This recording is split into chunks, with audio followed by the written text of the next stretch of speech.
नमस्कार।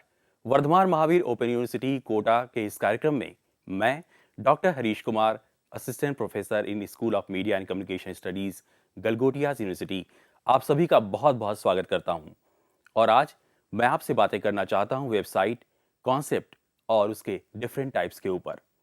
वेबसाइट, जिसे कि हम एक डिजिटल मैगजीन भी कहते हैं, जिसमें कि वेबसाइट के विभिन्न पन्ने होते हैं, जिसे कि हम कहते हैं वेब पेज। वेबसाइट की सबसे बड़ी ये खासियत है कि वेबसाइट के माध्यम से हम सूचनाओं को विभिन्न रूपों में प्रस्तुत कर सकते हैं और उन्हें विभिन्न रूपों में भेज सकते हैं। चाहे वो हम टेक्स्ट के माध्यम से भेजें, चाहे हम वीडियो या ग्राफिक्स के माध्यम से भेजें, या फिर आजकल हम सूचनाओं को एनिमेशन के माध्यम से भी भेज सकते हैं। सबसे बड़ी खासियत ये होती है कि वेबसाइट के विभिन्न वेब पेज आपस में, उनके बीच एक लिंकिंग होती है, आपस में वे एक दूसरे से जुड़े होते हैं। और इस लिंकिंग का काम करने का कार्य HTML के द्वारा होता है। HTML, जिसे हम कहते हैं हाइपर टेक्स्ट मार्कअप लैंग्वेज। जैसे कि किसी भी सूचना को अगर हमें डिटेल रूप में लेना हो तो हम HTML पे हम क्लिक करते हैं और उसके बारे में हमें ढेर सारी सूचनाएं मिलती हैं।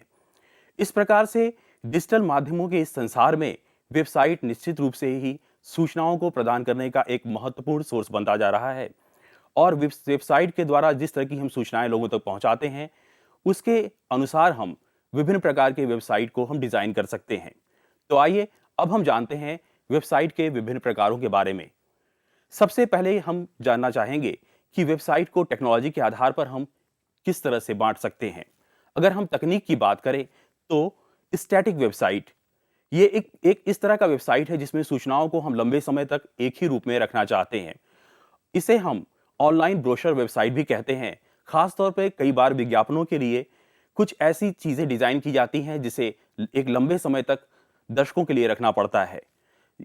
इसकी सबसे बड़ी खासियत यह है कि इसमें बार बार हमें किसी तरह का बदलाव नहीं करना पड़ता है।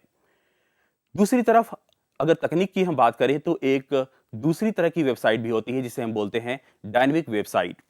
इस वेबसाइट की ये खासियत है कि इसे हम लगातार बदलाव के दौर से गुजार सकते हैं, नए नए तरीकों को हम इसमें जोड़ सकते हैं। और सबसे बड़ी बात है कि जावा या इस तरह के जो प्रोग्रामिंग सॉफ्टवेयर्स हैं, उनके द्वारा हम और भी आकर्षक तरीके से हम चीज़ों को प्रस्तुत कर सकते हैं।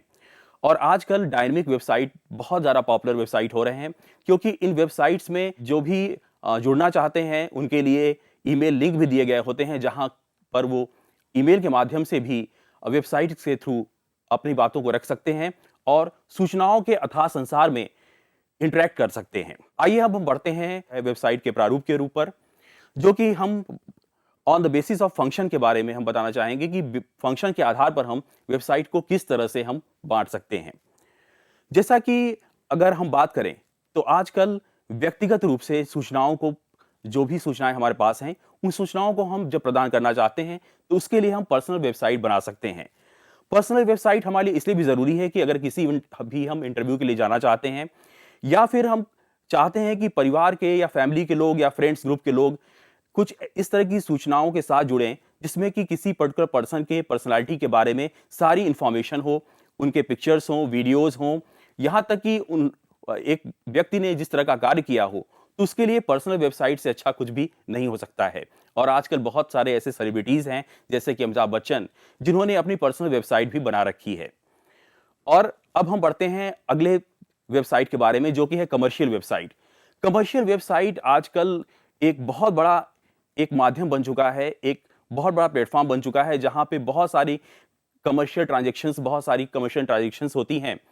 और आजकल देखने में यह है कि जो एक पुराना ट्रेंड था कि हम मार्केट में जाते थे और वहां जा करके चीज़ों को देखते थे, तब जाके हम चीज़ों को खरीदते थे, वो चीज़ें अब कहीं ना कहीं बदल चुकी हैं।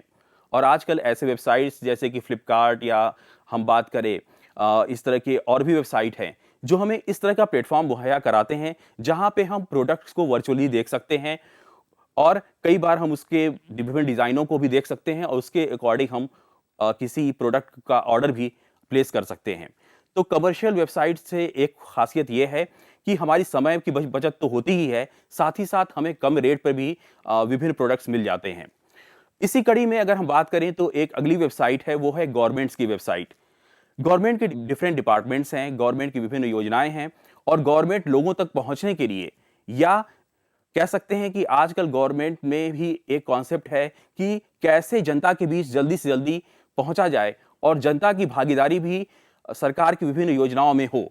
इसके लिए गवर्नमेंट भी कोशिश ये करती है कि अपने विभिन्न विभागों के बारे में जानकारी, सरकार क्या-क्या योजनाएं चला रही है उसके बारे में जानकारी और साथ ही साथ गवर्नमेंट अगर किसी चीज़ को इनिशिएट करती है, तो उसके बारे में भी लोगों को जागरूक करने के लिए अपनी वेबसाइट डिज़ाइन करती है और उसके माध्यम से हमें ढेर सारी इन्फॉर्मेशन मिल जाती है।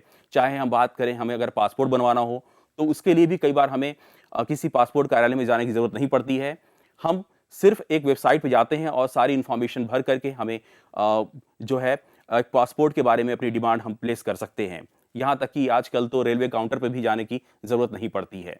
गवर्नमेंट के साथ ही साथ कई बार नॉन गवर्नमेंट ऑर्गेनाइजेशन ये लोग भी इस तरह की वेबसाइट डिज़ाइन करते हैं, जिनका मकसद होता है कि समाज को जागरूक करना या समाज में विभिन्न जो मुद्दे हैं, उन मुद्दों के प्रति लोगों को सहभागी बनाना। और इस कड़ी में यूनेस्को ने भी वेबसाइट डिज़ाइन कर रखी है और यूनेस्को के कई प्रोजेक्ट्स होते हैं। यूनेस्को कई विभिन्न देशों में अपनी योजनाएं चलाती है और उसके लिए उसने वेबसाइट डिज़ाइन कर रखी है। तो ये तो बात हुई वेबसाइट को हम फंक्शन के आधार पर कितने भागों में विभक्त कर सकते हैं। और अब हम बढ़ते हैं वेबसाइट के बारे में कुछ और ऐसी बेसिक चीज़ें हैं जिनके आधार पर हम वेबसाइट को विभिन्न प्रकारों में बांट सकते हैं। वो है विषय के आधार पे या हम कह सकते हैं on the basis of subject. जैसा कि वेबसाइट के संसार में कई बार हम ये भूल जाते हैं कि हमारे लिए कौन सी इंफॉर्मेशन ज़रूरी है या किस तरह के इंफॉर्मेशन के लिए कौन सी वेबसाइट हमारे लिए सूटेबल है। और इसके लिए आजकल ये भी कहा जाता है कि कोई भी अगर जानकारी आपको चाहिए तो आप गूगल पे जाइए और गूगल पे जाकर सर्च करिए। तो पहला वेबसाइट जो है सर्च इंजन वेबसाइट। और आजकल मोबाइल फ़ोन भी एक बहुत बड़ा माध्यम बन चुका है लोगों से जुड़ने के लिए। आजकल मोबाइल फ़ोन के बहुत सारे ऐसे कंटेंट हैं जिनके लिए भी सर्च इंजन आ चुका है। दूसरी तरफ अब आगे बढ़ते हैं और जानते हैं कि और कौन-कौन सी वेबसाइट्स हो सकती हैं, जैसे कि एजुकेशनल वेबसाइट। एजुकेशनल वेबसाइट जो है शिक्षा के संबंधित सारी जानकारी, क्लासरूम लेक्चर्स और कई बार स्टूडेंट्स और टीचर के बीच इंटरेक्शन का एक जो काम भी होता है, वो एजुकेशनल वेबसाइट्स के माध्यम से होता है। जैसे कि वर्धमान महावीर ओपन यूनिवर्सिटी की अपनी वेबसाइट है, जहाँ पे छात्र और शिक्षक आपस में जुड़ते हैं और बहुत सारे ऐसे लेक्चर्स भी हैं जिससे कि स्टूडेंट्स लाभान्वित होते हैं। ये अब हम आगे बढ़ते हैं और इसी कड़ी में एक और तरह की वेबसाइट होती है, वो है पॉलिटिकल वेबसाइट, जो कि विभिन्न पॉलिटिकल पार्टीज अपनी आइडियोलॉजी के बारे में प्रचार और प्रसार के लिए वेबसाइट डिज़ाइन करती हैं और वो कोशिश करती हैं कि पॉलिटिकल पार्टी से जुड़े विभिन्न व्यक्तियों के बारे में परिचय कराएं, लोगों को जागरूक करें और अपने पॉलिटिकल थॉट से लोगों को इम्प्रेस करने की कोशिश करें। चाहे भाजपा की बात करें या कांग्रेस की बात करें, यहाँ तक कि आप की बात करें, विभिन्न पार्टियों ने अपने पॉलिटिकल वेबसाइट्स बना रखी हैं। इसी के साथ ही साथ एज अ मीडिया पर्सन हम सभी मीडिया से जुड़े हुए हैं और इसमें हम एक महत्वपूर्ण भूमिका देख रहे हैं कि जितने भी ट्रेडिशनल मीडिया हुआ करा करते थे या पारंपरिक मीडिया हुआ करते थे, उन्होंने भी अपनी वेबसाइट बना रखी है और वेबसाइट के माध्यम से वो सूचनाओं के इस अथाह संसार को हम तक पहुंचाने का काम कर रही हैं। चाहे हम आज तक की बात करें या फिर जी न्यूज़ की बात करें, इस तरह की वेबसाइट्स जो हैं निश्चित रूप से सूचनाओं को विभिन्न रूपों में हम तक पहुंचा रही हैं। चाहे टेलीविज़न के द्वारा वो पहुंचाएं या फिर ऑडियो के माध्यम से पहुंचाएं, यहाँ तक कि बीबीसी की वेबसाइट भी बहुत ज़्यादा पॉपुलर है। एक और बात है कि खाली समय में हमें मनोरंजन की ज़रूरत है और इसके लिए मनोरंजन के लिए गेम या एंटरटेनमेंट, ये हमारे लिए बहुत ज़रूरी है। तो गेम या एंटरटेनमेंट के लिए भी बहुत सारी वेबसाइट्स हैं जहाँ खाली समय हम अगर बिताना चाहें तो इन वेबसाइट्स पे जा करके हम अपना मनोरंजन कर सकते हैं। साथ ही साथ अगर हम कुछ गेम खेलना चाहें तो pogo.com जैसे वेबसाइट्स हैं जहाँ पे हम जाके गेम भी खेल सकते हैं। और हमारे लिए हमारा मकसद होता है रोज़गार पाना। तो रोज़गार के लिए भी आजकल ऐसी बहुत सारी वेबसाइट्स हैं जहाँ पे जाके अपनी पसंद के रोज़गार के बारे में हम जानकारी हासिल कर सकते हैं। तो ये थी विभिन्न प्रकार की वेबसाइट्स के बारे में जानकारी। उम्मीद है यह कार्यक्रम आपको पसंद आया होगा। फिलहाल हमें दीजिए अनुमति। नमस्कार।